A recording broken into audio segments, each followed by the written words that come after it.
প্রিয় ছাত্রছাত্রীরা, আজকে আমি তোমাদেরকে এই ভিডিওর মাধ্যমে ক্লাস 10-এর ভৌতবিজ্ঞানের যে প্রশ্নগুলো দেওয়া হয়েছে রায়মার্টিন প্রশ্নবিচিত্রা 2025 সালের, সেখানে ভলিউম 2-তে প্রথম যে চ্যাপ্টার, সেখানে ভৌতবিজ্ঞান ও পরিবেশের ইউনিট 1.1 এই চ্যাপ্টারের যে এমসিকিউ টাইপ প্রশ্নগুলো আছে, সেই এমসিকিউ টাইপ প্রশ্নগুলো আমরা অলরেডি আলোচনা করেছি, সাজেশন প্রশ্ন, এবং আজকে আমরা আলোচনা করবো এসিকিউ টাইপ প্রশ্নগুলো। এই চ্যাপ্টারে যেগুলো আছে এসিকিউ টাইপ প্রশ্ন, সেই প্রশ্ন উত্তরগুলো আজকে আমরা দেখে নেব। দেখো, আজকে এখানে অতি সংক্ষিপ্ত প্রশ্ন, প্রতিটি প্রশ্নের মান 1, এখানে নম্বর করা হয়েছে এবং একটি বাক্যে উত্তর দাও। দেখো, প্রথম প্রশ্নে বলা হয়েছে বায়ুমণ্ডলে উপস্থিত একটি গ্যাসের নাম করো যেটি গ্রিনহাউস গ্যাস নয়। তো এটা হাইড্রোজেন, H2। নেক্সট প্রশ্ন, বায়ুমণ্ডলের কোন স্তরে মেরুজ্যোতি দেখা যায়? বায়ুমণ্ডলের কোন স্তরে মেরুজ্যোতি দেখা যায়? এটা হবে আয়োনোস্ফিয়ার। আয়োনোস্ফিয়ারে মেরুজ্যোতি দেখা যায়। তাহলে মেরুজ্যোতি কোথায় দেখা যায়? বায়ুমণ্ডলে আয়োনোস্ফিয়ার স্তরে। নেক্সট প্রশ্ন, বায়ুমণ্ডলের কোন স্তরে ঝড়, মেঘ ও বৃষ্টি দেখা যায়? এটা পশ্চাৎ নমুনা প্রশ্ন। তো কোথায় দেখা যায়? এটা হলো ট্রোপোস্ফিয়ারে। ট্রোপোস্ফিয়ারে। নেক্সট যে প্রশ্ন দেখো, সেখানে বলা আছে ওজোন স্তরের ক্ষতির জন্য CF2Cl2 এর কোন পরমাণুটি বেশি দায়ী? ক্লোরিন পরমাণুটি বেশি দায়ী। ক্লোরিন পরমাণুটি বেশি দায়ী। নেক্সট প্রশ্ন অথবা দিয়ে প্রশ্ন ছিল অতিবেগুনি রশ্মির প্রভাবে CFC এর বিয়োজনে নির্গত কোন পরমাণু ওজোন গ্যাসকে অক্সিজেনে বিয়োজিত করে? এটা হলো ক্লোরিন। ক্লোরিন পরমাণু। নেক্সট প্রশ্ন কি বলা আছে? স্ট্র্যাটোস্ফিয়ারের উচ্চতা বৃদ্ধির সঙ্গে উষ্ণতা বাড়ে না কমে? দেখো, এটা 2019-এর মাধ্যমিকে এসেছিলো এই প্রশ্নটা। এটা হবে উষ্ণতা বাড়তে থাকে। আচ্ছা, নেক্সট প্রশ্ন কি বলা আছে? একটি হাইড্রোকার্বনের নাম লেখো যা গ্রিনহাউস এফেক্টের জন্য দায়ী। একটি হাইড্রোকার্বনের নাম লেখো যা গ্রিনহাউস এফেক্টের জন্য দায়ী। এটা হবে কি? মিথেন। একটি জৈব গ্রিনহাউস গ্যাসের উদাহরণ দাও। এটা হবে মিথেন।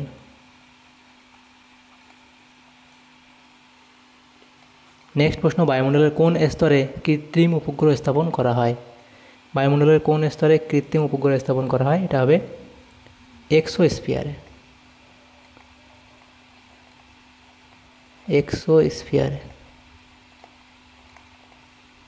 নেক্সট প্রশ্ন বলা হয়েছে বায়ুমণ্ডলের উষ্ণতা বৃদ্ধি করে এমন একটি গ্যাসের নাম লেখো। Carbon dioxide, CO2। নেক্সট প্রশ্ন অথবা দিয়েছিল বায়ুতে উপস্থিত একটি গ্যাসের নাম লেখো যেটির পরিমাণ বাড়লে বিশ্ব উষ্ণায়ন ঘটে। এটা কার্বন ডাইঅক্সাইড হবে, CO2। নেক্সট প্রশ্ন দেখো কি বলা হয়েছে, বায়ুমণ্ডলের কোন স্তরে টেলিযোগাযোগ ব্যবস্থা অপরিহার্য? এটা হবে এক্সোস্ফিয়ার।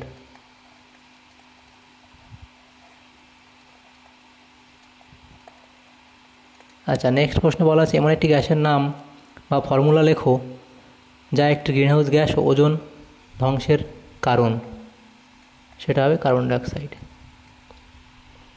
অথবা দিয়ে ছিল প্রশ্ন একটি গ্যাসের নাম লেখো যা গ্রিনহাউস গ্যাস প্রাকৃতিক উপায়ে উৎপন্ন হয় এবং ওজোন স্তরে ক্ষতি সাধন করে। এটাও কার্বন ডাইঅক্সাইড লিখলে হবে। নেক্সট প্রশ্ন ওজোন গ্যাসের ঘনত্বকে কোন এককে প্রকাশ করা হয়? এটা হলো ডবসন এককে প্রকাশ করা হয়। নেক্সট প্রশ্ন CFC এর পুরো নাম কি? এটা হলো ক্লোরোফ্লুরোকার্বন।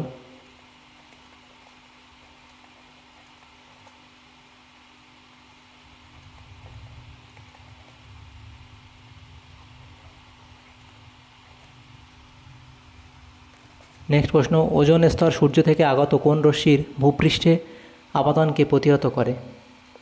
এটা হলো আলট্রাভায়োলেট রশ্মি, UV রশ্মি। নেক্সট প্রশ্ন ছিল বিদ্যুৎখননের সময় কোন গ্যাস ওজোন স্তরকে ভাঙে? এটা হবে nitric oxide, NO। Nitric oxide. Nitric oxide. Next প্রশ্ন, বায়ুমণ্ডলের কোন স্তরকে শান্তমণ্ডল বলে? বায়ুমণ্ডলের কোন স্তরকে শান্তমণ্ডল বলে? এটা হলো স্ট্র্যাটোস্ফিয়ার। স্ট্র্যাটোস্ফিয়ারকে বায়ুমণ্ডলের শান্ত স্তর বলা হয়। নেক্সট প্রশ্ন, নিরক্ষরেখার উপর ট্রোপোস্ফিয়ারের উচ্চতা কত? এটা হবে 16 থেকে 18 কিমি। নেক্সট প্রশ্ন, বিশ্ব উষ্ণায়নের জন্য কোন গ্যাসটি সবচেয়ে বেশি দায়ী? এটা হবে কার্বন ডাইঅক্সাইড। নেক্সট প্রশ্ন, ভ্যাল অ্যালেন বিকিরণ বলয় কোন স্তরে দেখা যায়? এটা হবে স্ট্র্যাটোস্ফিয়ার। স্ট্র্যাটোস্ফিয়ারে দেখা যায়। নেক্সট প্রশ্ন, ওজোন স্তর ধ্বংসের জন্য দুটি প্রধান যৌগের নাম লেখো। এটা হলো ক্লোরোফ্লোরো কার্বন, CFC। নেক্সট প্রশ্ন, বায়ুমণ্ডলের কোন স্তরে এসে মহাকাশের উল্কাপিণ্ড পুড়ে ছাই হয়ে যায়? তো এটা তোমাদের হবে মেসোস্ফিয়ার। মেসোস্ফিয়ার। নেক্সট প্রশ্ন বলা হয়েছে, ওজোন গ্যাসের সর্বাধিক সঞ্চয় বায়ুমণ্ডলে কোন স্তরে দেখা যায়? এটা হবে ওজোনোস্ফিয়ারে। ওজোনোস্ফিয়ারে। নেক্সট প্রশ্ন, গ্রিনহাউস গ্যাসগুলিকে গ্লোবাল ওয়ার্মিং পোটেনশিয়াল এর ঊর্ধ্বক্রম অনুসারে সাজাও।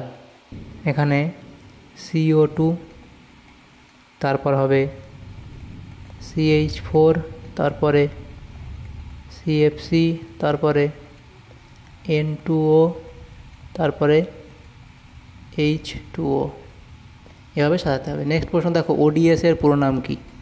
ODS এর পুরো নাম কি? এটা হলো ওজোন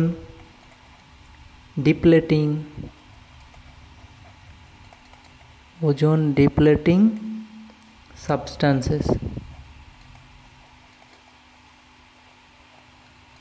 নেক্সট প্রশ্ন, সুপারসনিক বিমান বা জেট প্লেন নির্গত কোন গ্যাসটির ওজোন স্তর ধ্বংসের প্রভাব সবচেয়ে বেশি? এটা হবে NO, অর্থাৎ nitric oxide. Nitric oxide.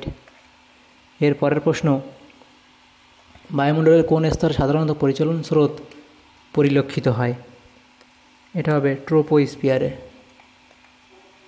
Troposphere. অথবা দিয়ে প্রশ্ন ছিল, বায়ুমণ্ডলের কোন স্তরে জলবায়ুর পরিবর্তন হয়? বায়ুমণ্ডলের কোন স্তরে জলবায়ুর পরিবর্তন হয়? সেটা হলো ট্রোপোস্ফিয়ার। ট্রোপোস্ফিয়ারে বায়ুমণ্ডলের জলবায়ুর পরিবর্তন হয়। এক্সোস্ফিয়ারে মূলত কোন কোন গ্যাস অবস্থান করে? এক্সোস্ফিয়ারে মূলত কোন কোন গ্যাস অবস্থান করে? হাইড্রোজেন, হিলিয়াম ইত্যাদি। ট্রোপোপজ অঞ্চলে বায়ুর উষ্ণতা কত?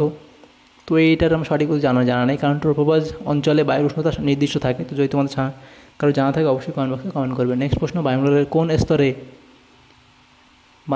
কোন স্তরে ওজোন গ্যাস থাকে? এটা হবে ওজোনোস্ফিয়ারে।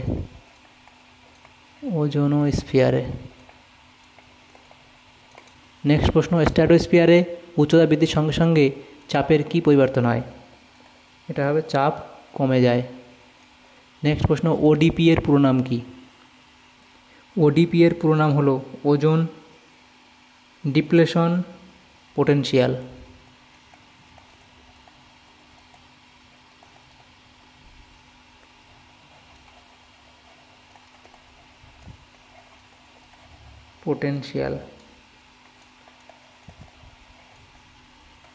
ক্লোরিন পরমাণু ওজোন অণুর বিনষ্টি ঘটায়। এই একটি বিক্রিয়ার সাথে দেখাও। তো দেখো, বিক্রিয়াটা এভাবে তোমরা লিখবে। ক্লোরিন এভাবে যুক্ত হয়ে কি তৈরি করে? ClO প্লাস অক্সিজেন অণুতে ভাঙে। তারপরে আবার দেখো ClOর সাথে অক্সিজেন অণু O3 বিক্রিয়া করে 2CO প্লাস Cl তৈরি করে। এটা সক্রিয়। বায়ুমণ্ডলের কোন স্তরে সর্বনিম্ন তাপমাত্রা লক্ষ্য করা যায়? বায়ুমণ্ডলের কোন স্তরে সর্বনিম্ন তাপমাত্রা লক্ষ্য করা যায়? এটা হলো মেসোস্ফিয়ারে। বায়ুমণ্ডলের সর্বনিম্ন তাপমাত্রা দেখা যায়। নেক্সট প্রশ্ন, আন্তর্জাতিক স্পেস স্টেশনের কক্ষপথটি বায়ুমণ্ডলের কোন স্তরে অবস্থিত? এটা হবে এক্সোস্ফিয়ার। এক্সোস্ফিয়ার। তাহলে এই প্রশ্নগুলো হয়ে গেল। এর পরের যে প্রশ্ন দেখো বি, সেখানে ছিল শূন্যস্থান পূরণ করো। প্রথম প্রশ্ন, ট্রোপোস্ফিয়ারে উচ্চতা বাড়ার সঙ্গে সঙ্গে উষ্ণতা কমে। পরেরটা ছিল প্রাকৃতিক সানস্ক্রিন বলা হয় ড্যাশ স্তরকে, ওজোন স্তরকে বলা হয়। পৃথিবীর ছাতা নামে পরিচিত বায়ুমণ্ডলের কোন স্তর? এটা হলো ওজোন স্তর। পৃথিবীর রক্ষা কবচ নামে পরিচিত বায়ুমণ্ডলের ওজোন স্তর। নেক্সট প্রশ্ন দেখো, বায়ুমণ্ডলে যে স্তরটি রেডিও তরঙ্গ প্রতিফলিত করে সেটি হলো, এটা হবে আয়নোস্ফিয়ার। আয়নোস্ফিয়ার। নেক্সট প্রশ্ন কি, বায়ুমণ্ডলের আয়নস্তরে তড়িদাহিত অণুর অপভাবে সৃষ্টি হয় মেরুজ্যোতি। মেরুজ্যোতি। এই 5 দাগের প্রশ্নটা সঠিক করে জানা নেই, তোমাদের জানা থাকলে অবশ্যই কমেন্ট বক্সে কমেন্ট করবে। এবার সিতে কী বলা আছে দেখো, নিচের বিবৃতিগুলি সত্য না মিথ্যা লেখো। প্রথম প্রশ্ন, ট্রোপোস্ফিয়ারে প্রতি 1000 মিটার উচ্চতা বৃদ্ধিতে 6.4 ডিগ্রি উষ্ণতা হ্রাস পায়। তো এটা ঠিক হবে, কারণ এখানে অনেক জায়গায় থাকে 6.4 থাকে, অনেক জায়গায় 6.5 থাকে, তো এটা আমরা ঠিক করে দিলাম, এটা ঠিক বলা হয়েছে, সত্য। নেক্সট প্রশ্ন বলা আছে ট্রোপোস্ফিয়ারকে শান্তমণ্ডল বলে। ট্রোপোস্ফিয়ারকে শান্তমণ্ডল বলে, এটা ভুল অর্থাৎ ফলস। নেক্সট প্রশ্ন, উত্তপ্ত মাটি যে ইনফ্রারেড রশ্মি ছেড়ে দেয় তার তরঙ্গদৈর্ঘ্য সূর্য থেকে আগত ইনফ্রারেডের তরঙ্গদৈর্ঘ্যের চেয়ে কম। তো এটা হবে, এটাও এখানে ভুল বলা হয়েছে, ফলস। ট্রোপোস্ফিয়ার উচ্চতা বৃদ্ধির সঙ্গে বায়ুর চাপ হ্রাস পায়, এটা এখানে ঠিক বলা হয়েছে, চারটা ঠিক হবে। 5টা কী বলা আছে, ফসিল ফুয়েল পোড়াবার ফলে সৃষ্ট CO2 গ্লোবাল ওয়ার্মিংয়ের প্রধান কারণ, এটাও ঠিক বলা হয়েছে। নেক্সট প্রশ্ন, পৃথিবীর বায়ুমণ্ডলের প্রধান উপাদান গ্যাস দুটি গ্রিনহাউস গ্যাস নয়, এটাও ঠিক বলা হয়েছে। নেক্সট 7 দাগের প্রশ্নে বলা হয়েছে দেখো, বায়ুমণ্ডলের সর্বোচ্চ স্তরটি হলো ম্যাগনেটোস্ফিয়ার, এটাও ঠিক বলা হয়েছে। নেক্সট প্রশ্ন 8 দাগে, ট্রোপোস্ফিয়ারে ধূলিকণার উপস্থিতি সর্বাধিক, এটাও ঠিক বলা হয়েছে। নেক্সট প্রশ্ন, কম শক্তির অতিবেগুনি রশ্মি শোষণে ওজনের অণু অক্সিজেন অণু ও অক্সিজেন পরমাণুতে ভেঙে যায়। কম শক্তির অতিবেগুনি রশ্মি শোষণে ওজনের অণু অক্সিজেন অণু ও অক্সিজেন পরমাণুতে ভেঙে যায়, তো এটা মনে হচ্ছে ভুল হবে। নেক্সট প্রশ্ন কী বলা হয়েছে, বায়ুমণ্ডলে গ্রিনহাউস গ্যাসের একটি স্তর আছে। বায়ুমণ্ডলে গ্রিনহাউস গ্যাসের একটি স্তর আছে বলেই গ্রিনহাউস এফেক্ট ঘটছে, এটা ভুল। নেক্সট প্রশ্ন, কার্বন ডাইঅক্সাইড একটি অন্যতম গ্রিনহাউস গ্যাস, এটা ঠিক বলা হয়েছে। নেক্সট প্রশ্ন, ট্রোপোস্ফিয়ারে ওজোন গ্যাসের সবচেয়ে বেশি সঞ্চয় দেখা যায়, এটা ভুল বলা হয়েছে। তাহলে দেখো এখানে যে ট্রু ফলস ছিল, সত্য মিথ্যা, সেগুলো আলোচনা করে নিলাম। তাহলে দেখো আমাদের এই গ্রুপ A, B এবং C সেগুলো আলোচনা করলাম। MCQতে প্রশ্নগুলো যেগুলো ছিল আগের দিন সেগুলো আলোচনা করেছি, অর্থাৎ আগের ভিডিওতে আলোচনা করেছি, এবং তারপর আজকে এসিকিউটিভের প্রশ্নগুলো আলোচনা করলাম। যদি তোমাদের সামর্থ্য উপকার এসে থাকে তো অবশ্যই একটা লাইক করবে, আর বেশি বেশি করে বন্ধুদের সাথে শেয়ার করবে, এবং পরবর্তী স্কুলের প্রশ্নোত্তরগুলো পাওয়ার জন্য, অর্থাৎ পরবর্তী চ্যাপ্টারের প্রশ্নোত্তরগুলো পাওয়ার জন্য আমাদের চ্যানেলকে অবশ্যই সাবস্ক্রাইব করে রাখবে। Thank you, thanks for watching.